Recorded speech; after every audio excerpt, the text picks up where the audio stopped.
नमस्ते मेरे प्रिय छात्रों। आज हम हिंदी व्याकरण और भाषा अध्ययन इसमें कारक इस विभाग की जानकारी लेते हैं। तो कारक किसे कहते हैं? तो कारक संज्ञा या सर्वनाम। संज्ञा आप सभी को मालूम है, संज्ञा हम किसे कहते हैं? नाम को, और नाम के बदले जो शब्द प्रयोग किया जाता है तो उसे हम सर्वनाम कहते हैं। तो यहाँ पर संज्ञा या सर्वनाम के जिस रूप से वाक्य के साथ अन्य शब्दों से जो संबंध जोड़ा जाता है, और संबंध जोड़ते समय जो विभक्तियाँ ने, से, को ऐसे शब्द जोड़कर वाक्य बनाया जाता है तो उसे ही विभक्ति, कारक या परसर्ग कहा जाता है। तो इसके 8 भेद है। तो पहला है कर्ता कारक, दूसरा है कर्म कारक, तीसरा है करण कारक, चौथा है संप्रदान कारक, पांचवा है अपादान कारक, छठा है संबंध कारक, सातवां है अधिकरण कारक, आठवां है संबोधन कारक। तो हम एक एक कारक के प्रकार की अब जानकारी लेते हैं। कर्ता कारक, तो कर्ता कारक किसे कहते हैं? जो क्रिया करने वाला होता है तो उसे ही कर्ता कारक कहा जाता है। तो संज्ञा या सर्वनाम के जिस रूप से क्रिया करने वाले का बोध होता है उसे ही कर्ता कारक कहा जाता है। तो इसमें उदाहरण देखो, तनिषा ने फ़ोन किया, तो कर्ता कारक, इसमें विभक्ति प्रत्यय क्या लगा है? ने। विभक्ति प्रत्यय क्या लगा है? ने। तो तनिषा ने फ़ोन किया,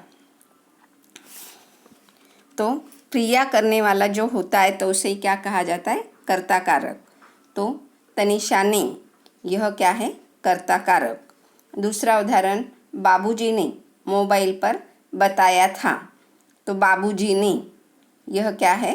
कर्ता कारक। डॉक्टर ने चैन की सांस ली, तो डॉक्टर ने, यह जो शब्द है तो कर्ता कारक का उदाहरण है।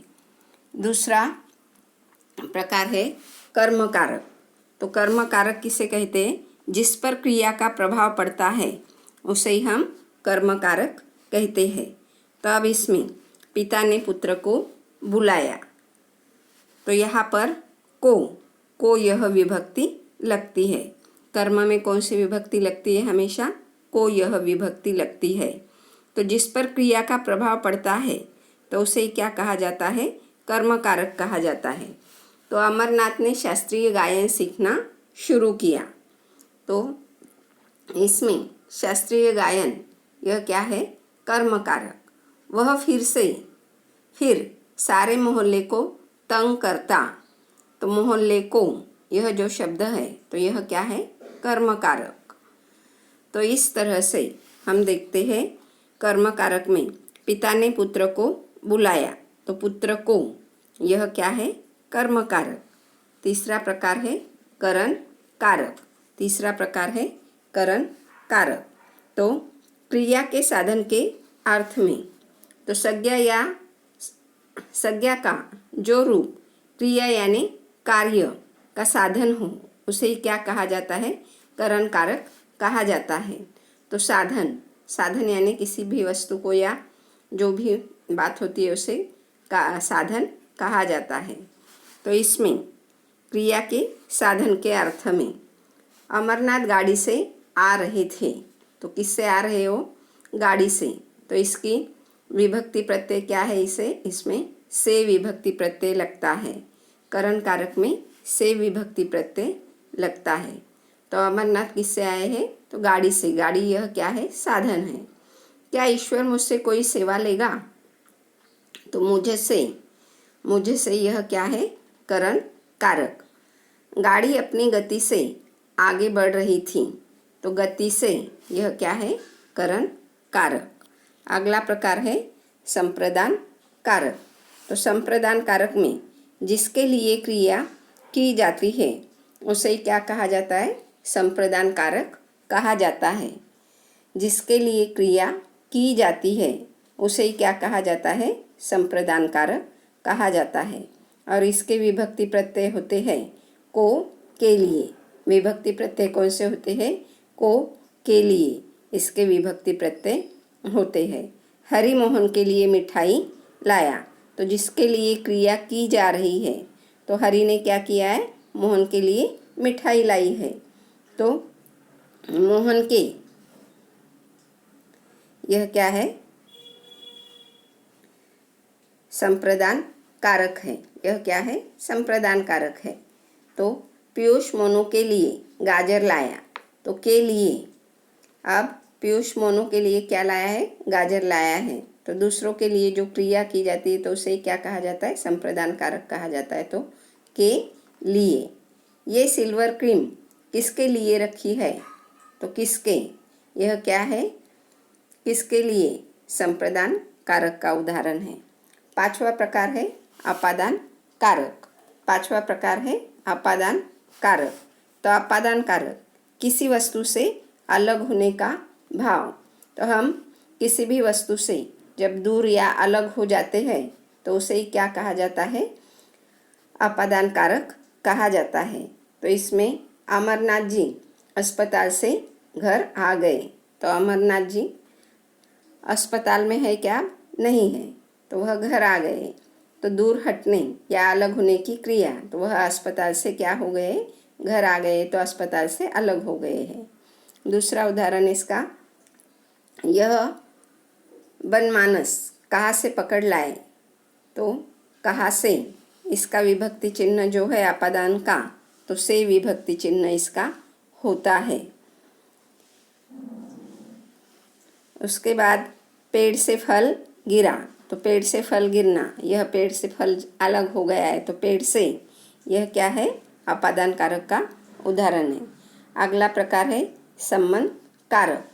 तो संबंध कारक में अन्य शब्दों के साथ जो संबंध दिखाया जाता है, जिस संबंध का बोध होता है हमें, तो उसे क्या कहा जाता है? संबंध कारक कहा जाता है। तो इसमें सोनू मोनू का भाई है, तो इसका विभक्ति प्रत्यय जो है, तो का, की, के, को, यह विभक्ति प्रत्यय रहते हैं। तो का, मोनू का, यह क्या है? संबंध कारक। हेतु की पीठ मजबूत थी, तो इसमें हेतु की, यह क्या है? संबंध कारक का शब्द है। अगला प्रकार है अधिकरण कारक। तो क्रिया के आधार के अर्थ में जो शब्द होता है, तो उसे क्या कहा जाता है? अधिकरण कारक कहा जाता है।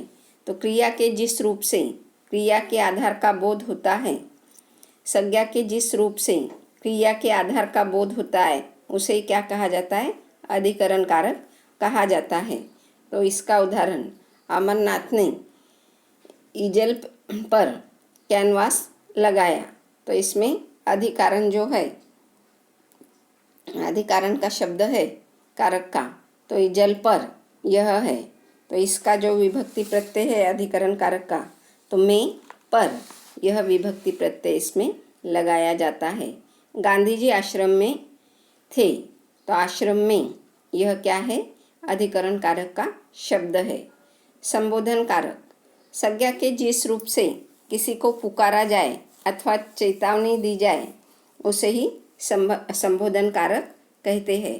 तो हम किसी को पुकारते हैं अथवा चेतावनी देते हैं, तो चेतावनी देते समय या पुकारते समय जो भी शब्द हम प्रयोग करते हैं, तो उसे क्या कहा जाता है? संबोधन कारक कहा जाता है। तो इसके विभक्ति प्रत्यय होते हैं हे, अजी, अहो, ओ, अरे, तो यह विभक्ति प्रत्यय होते हैं। अरे अनुज तुम कहाँ हो? तो अरे अनुज, यह क्या है? संबोधन कारक का शब्द। हे ईश्वर मुझे शक्ति दो, तो हे ईश्वर, यह क्या है? संबोधन कारक। अरे लड़के इधर आ, तो अरे लड़के, यह क्या है? संबोधन कारक के शब्द है। तो यह डेफिनेशन याद करनी है, और उसके साथ ही यदि आपको इजी तरीके से और याद करना है, तो यह कारक की विभक्तियाँ भी आप याद कर सकते हो। तो विभक्ति प्रत्यय देखो, कर्ता ने, कर्म को, करण से, संप्रदान को, के लिए, अपादान से, संबंध का, के, को, रा, री, रे, अधिकरण में पर, संबोधन हे, अजी, अहो, अरे। तो इस तरह से यह विभक्ति प्रत्यय और कारक के प्रकार आप याद करते हो। यहाँ पर उसके लक्षण और उदाहरण फिर से दिए गए हैं। यह आपको प्रश्नोत्तर यहाँ पर दिए गए हैं। लक्ष्मी ने चारा खा लिया है। तो यह लक्ष्मी ने कर्ता कारक। सिरचन छत पर गया है।